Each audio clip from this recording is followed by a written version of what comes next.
Shatyayaniya Upanishad, presented by Svayam Prakash Sharma. We begin the Upanishad with an invocation. Brahm, the soul of the universe, is whole and complete in all respects. This universe is whole and complete in all respects.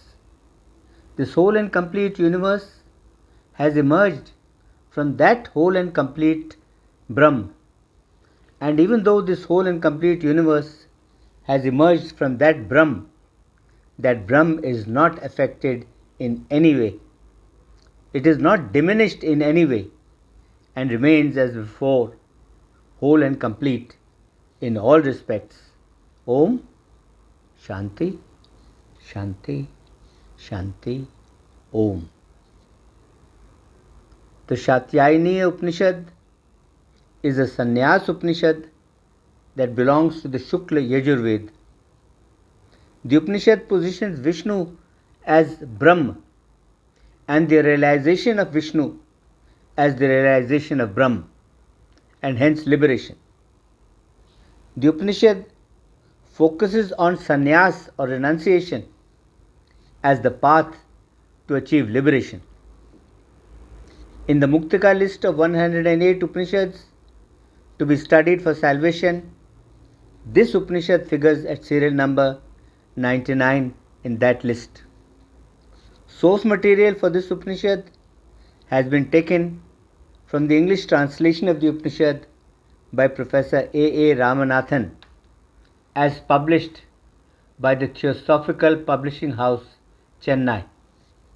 For convenience, the Upanishad is presented in two parts. The Upanishad. Know that the mind alone is the cause of bondage, and the mind alone is the cause of liberation of people. The mind that is attached to the sense objects, that mind leads a person to bondage, while the mind that is freed from the sense objects, because it is not attached to them, that mind leads a person to liberation. This is what has been declared in the scriptures. And if the attachment of the mind of a person to the objects of the senses, if that attachment is instead directed towards Brahm, then who shall not be liberated from bondage? Then most certainly a person will be liberated from bondage. Also know for sure that the mind, the chit alone is worldly life. Worldly life is nothing but the mind or chit. Therefore, the mind should be purified with effort. As is the mind, so does the person become. A person becomes what his mind makes him. This is the eternal secret. The person who does not know the Veda, the person who does not have true knowledge, he does not realize the omnipresent one, Brahm. And the person who does not realize Brahm, who does not know Brahm, he does not reach the supreme abode. He does not attain liberation. The person who realizes that the omnipresent God Vishnu, who is the all-knowing, who is the omniscient Brahm, who is the prop and the support of all, who is Vasudev himself, that sage, that seer of reality, attains the state of wisdom while he is still living, while he is still in the human body. The Brahmins who are well versed in the Vedas, the Brahmins who have true knowledge, who are not touched by the desires, and who ponder over, who meditate on the eternal supreme Brahm, those Brahmins observe the four disciplines, and observing the four disciplines, they realize Brahm. A person who desires liberation, who is calm and composed, who is self-subdued, who has controlled his self, who has controlled his Atma, who has renounced all the pleasures of the senses, who is patient and forbearing, who is well versed in the scriptures, who is known as equanimous, who had discarded the three primary desires, the desire for a wife, the desire for wealth, and the desire for progeny, the desire for children, and who is free from all debts to the ancestors. Such a Brahmin, coming to realize the Atma, shall live observing silence for the rest of his life, in some stage as an ascetic, as a sannyasi, either as the lowest Kutichak sannyasi or as the highest Paramhansa sannyasi. Then, when a person enters the final stage of renunciation or sannyas, he is allowed to possess only 5 small things, so long as he lives.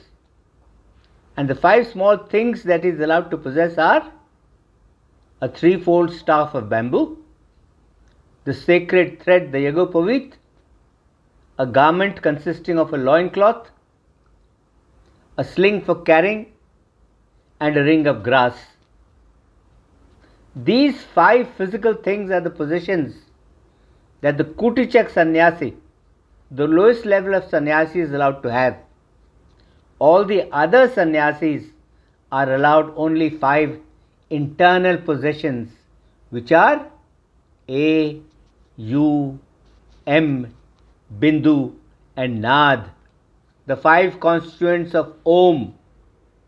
This matra, consisting of these 5 constituents, is heard in the Pranav, that is Brahm. The Kutichak sannyasi is allowed the 5 external and the 5 internal possessions, while the other sannyasis are allowed only the internal possessions, the 5 constituents of the Pranav Om, till the final exit of the breath from the body. The sannyasis shall never abandon either their external or their internal possessions. At death, the 5 external possessions are burnt along with the body of the sannyasi. The sign of Vishnu, which is the means that leads to liberation, is said to be twofold, the external and the internal. If either the external or the internal sign of Vishnu is discarded by the sannyasi, then the sannyasi falls from his goal. Then he is a fallen sannyasi, and a fallen sannyasi can never ever realize his goal. The 3-fold bamboo staff of the sannyasi is an emblem that leads to Vishnu. It is a means to attaining liberation by learned Brahmins as sannyasis, and it consists of the extinction of all worldly characteristics that bind a person to this world. This is what the teaching of the Vedas says.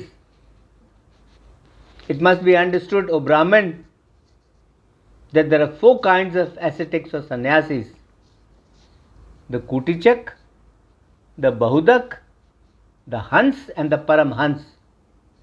All of them bear the sign of Vishnu, meaning that they all strive for liberation. They all wear a tuft of hair, that is, they all have a choti.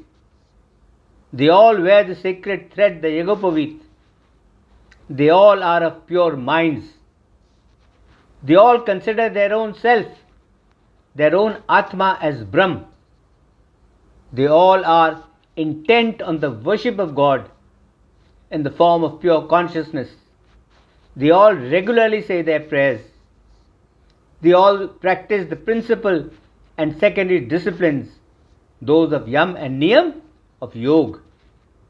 They all are of good conduct, and in this way they all become exalted. This is also declared in the following Vedic verse: the Kutichak, the Bahudak, the Hans and the Paramhans Sannyasis are different in their way of life. All of them possess all the signs of Vishnu. The external, those that are always visible, and the internal, those that are never visible, that are always invisible. They all practice the 5 devotional acts or yagyas. They all have understood the true meaning of the Vedanta. They all observe the rites that are appropriate to their station or to their ashram in life. They all resort to spiritual lore. They all take refuge in spiritual lore. They all abandon the tree of worldly life. But at the same time, they have recourse to its root cause, which is Brahm. They all renounce the performance of rituals, but at the same time they enjoy the true essence of those rituals. They sport in Vishnu, that is, they lead a spiritual life. They delight in Vishnu. They free themselves from external worship and, identifying themselves with Vishnu, they realize the omnipresent Vishnu. The following are the 5 devotional acts that the Kutichak sannyasi shall perform all his life till his death. 1. He shall worship during the 3 sandhyas, during the 3 junctions of the day. 2. He shall bathe according to his capacity. 3. He shall offer libations of water to the ancestors. 4. He shall cleanse himself, that is, he shall purify himself with water. And 5. He shall wait upon the deities with prayers. Worship during the 3 sandhyas or during the 3 junctions of time consists of reciting the following prayer, consisting of 10 pranavs and 7 mystic words, the vihartis, with the 4-footed Gayatri along with its head. The practice of yoga consists of the constant and single-minded devoted service to Vishnu, the Guru. The devotional act of penance or jap or tap is the non-injuring in any way, either by way of word, by speech, or by way of thought through the mind, or by way of deed through actual action. The devotional act of studying the scriptures, which consists of reciting the various Upanishads, is known as Swadhyaya Yajna. The attentive reciting of the syllable Om offers the concept of the individual self, of the individual Atma, being offered in the fire of the non-dual Brahm. The devotional act of possessing spiritual wisdom is known as Gyan Yajna, is known as the knowledge sacrifice. This is to be known as the very best of all yajnas or sacrifices. The person who is stuffed of hair or choti, as well as the sacred thread, the yagopavit, both are not physical, but are both of Gyan, are both of knowledge. Such a person has all the characteristics of a Brahmin, of a true knower of Brahm. This is the injunction of the Vedas. Yes, a person who has Gyan or knowledge as a tuft of hair or choti, and who has his sacred thread as his yagopavit also of knowledge, he has all the characteristics of a Brahmin. He has all the characteristics of the true knower of Brahm. This is the injunction of the Vedas. This concludes part 1 of the Shatyayaniya Upanishad. Om Shanti, Shanti, Shanti, Om.